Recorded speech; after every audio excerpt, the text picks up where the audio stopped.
A couple of weeks ago, we got our first look at the game mode Rift in Destiny 2, this time coming exclusively as an Iron Banner game mode. So today I figured I'd talk about my Rift experience, the good, the bad, the not so good. Quickly, before I get too deep into this, in case anyone doesn't know, in Destiny 2, the way Rift works is each team is going for a spark in a central location. A few seconds after the round starts, you grab the spark, you dunk it in the rift, which is in the enemy spawn. That's how you get a point. In Destiny 2, we're going to 5 points, and there's a little bit of a difference in the way it works from Destiny 1. So kills don't count towards the scoreboards. It's literally just dunks, and that's it. That's the win condition right there. It's completely objective based. Doesn't matter if you get 0 kills, you can still win the game. So let's start off with some good things. First of all, new mode. We like that. We like having some sense that Bungie is looking in the direction of PvP, even though it's coming not very frequently. But we had a new mode, even though it's technically just a revamped mode from Destiny 1, but it's something new. We also got a new map, not necessarily Rift related, but it kind of just coincides with the new season, and it is one of only 3 maps in the rotation for Rift. So, we got to learn it pretty quickly, I would say. Another good thing is we have a new PvP based title seal thing, the Iron Lord title. It's definitely not exactly the most prestigious one out there, but like I said, we get the idea that they're acknowledging PvP a little bit, especially now that they're retiring the Unbroken title. It's good to have access to something else that isn't just flawless now. One last good point, I think, is a revamp to Saladin and his whole level up, getting things. You can kind of focus, not so much focus, but you can pick which armor and weapons you want a little bit easier rather than just kind of blindly going for them. But that's not a huge thing for me because I was never really one to chase after weapons in that way. Moving on to some of the bad things, we got the revamp to how Saladin is doing his things and how you can obtain weapons. I put this as a bad thing because I don't really like that system, as I was kind of alluding to towards the end of my last point. But I really especially don't like that there's now no bounties, because as I was saying, I never really chased after specific roles on weapons really, so I kind of saw the bounties as just something to do while I was playing Iron Banner, and because they usually took a little bit of time, so it's kind of more just something to do rather than having nothing to do if I don't care about the weapons or the rewards really. Another bad thing, man, the matchmaking in solo queue was horrendous. Normally, if you're playing solo, you would hop into solo queue for Iron Banner because you'd run into 6 stacks, and I would see endless complaints on Twitter and stuff about 6 stacks rolling through Iron Banner, but this time I just solo queued right into the main list because I was getting, how do I put this nicely, not objective based gamers on my team. Man, these people just didn't know what was going on, and I'd rather play against a team who had some idea what was going on, even if it was a 6 stack, because then at least on my team I was probably going to get a couple of people who are working together, and I just had some chance of winning. Because like I said, kills don't matter in this game mode, so if you're just getting steamrolled and your team doesn't have any idea how to play the game, it is not fun. I mentioned this earlier, but there's only 3 maps. There was the new one, Dysfunction, Pantheon, and Bannerfall. That's it. I mean, that's not enough. If you're going to be playing this a lot, that's very boring after a long time. The one nice thing is you get to learn the maps, I guess. You get to learn all the little sneaky points, but with the way that this played out, it was not super fun, especially with a very limited number of maps.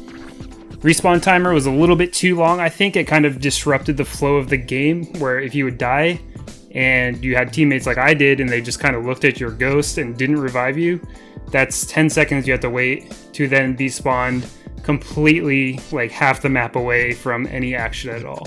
So yeah, I think that could use some looking at, but I understand kind of why they did it. And another thing that kind of disrupts the flow of the game was just the whole way that the system is set up for the points, where if you get a dunk, everybody transmits back to the spawn as if the game had just started, which led to a lot of repetitive going to the main sniper line and getting blasted right away, or blasting, the other team. A dunk occurs, everyone transmits back, and you run to literally the same sight lines over and over and over again on the same 3 maps.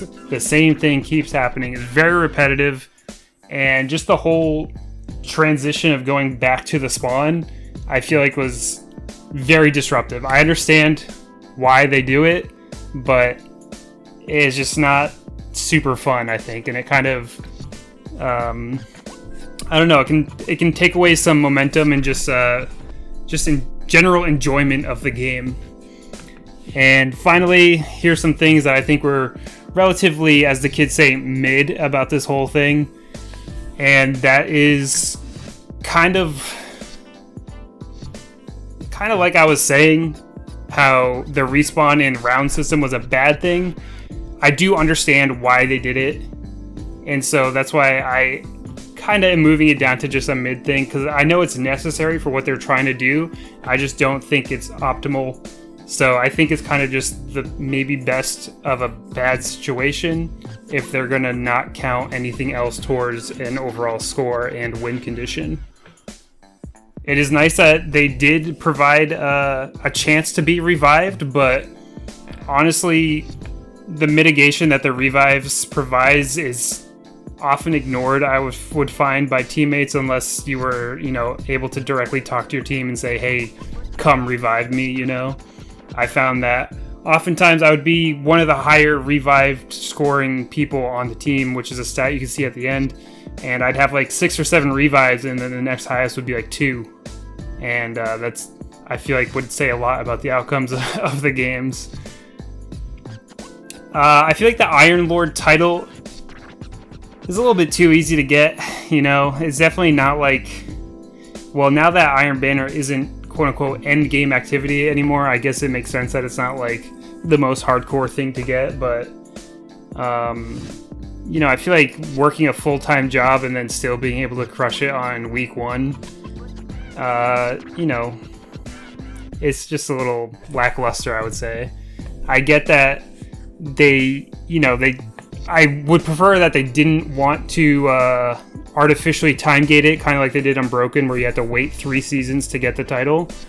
And they kind of did that with only allowing challenges to rack up a certain number, but if you did them on all 3 characters, then you could get it done. So I get that they couldn't make it too hard because it's Iron Banner and it only happens a couple times a season, but I don't know. I think they could have just beefed up the requirements a little bit just to make it a little bit more rewarding to make it a little more of a rewarding feeling to get the Iron Lord title, even if you do get it week 1. Finally, for this kind of the mid section, I would say it's a very small complaint, but the end game screen where it shows the stats, it's mostly zeros. I saw, like, it'd be nice if they showed the kills at least. I know that they're trying to get kills out of the equation. They don't want you thinking about your KD. They don't want you thinking about any of that because this is completely an objective-based game mode, but honestly, there is so many times I would just see zeros for most people across the board, and like, what's the point? I just think they could spice something up there a little bit. So I feel like the novelty of Rift as a game mode will wear off pretty quickly, which is, I guess, good that they kept it to Iron Banner. Maybe that's why they made it Iron Banner, because it only comes every so often, but I feel like unless you are specifically going for something, the game mode itself is not engaging and fun enough as a game mode to really keep you in the playlist for super long. So I don't know. I think they need to do something, but you know, as far as improvements go, I'm not a game dev, so I don't know. I would just say maybe they try going to a back and overall point system, kind of like how it was in D1. If I remember correctly, kills counted, so you could technically win a game without dunking a spark, but the act of scoring a spark rift collapse was a significant amount of points, so it did benefit you to try to play the objective, but you could still win with kills. And, you know, maybe that would give some people a challenge, I guess. Or maybe that could be a thing where you win a game without dunking or something like that. But aside from major changes that would disrupt this new style that they went for, I don't really have any ideas, personally. Maybe the respawn timers could be a little bit quicker. Just some small quality of life changes that don't disrupt the flow of the game as much. I saw that was a huge complaint for a lot of people, is that, you know, there's just so much downtime in the games if you die or just in between rounds. So that's actually a longer video than I expected it to be, but I hope everyone enjoyed. Let me know what you think of Rift, and I'm sorry I took so much time off from this channel. I don't know if anyone is even watching to this point, but shout out to you if you did. And that's it. So I guess next time something kind of catches my eye and make me feel some type of way, I'll make a video about it. Until then, I'll see you next time. Have a nice day.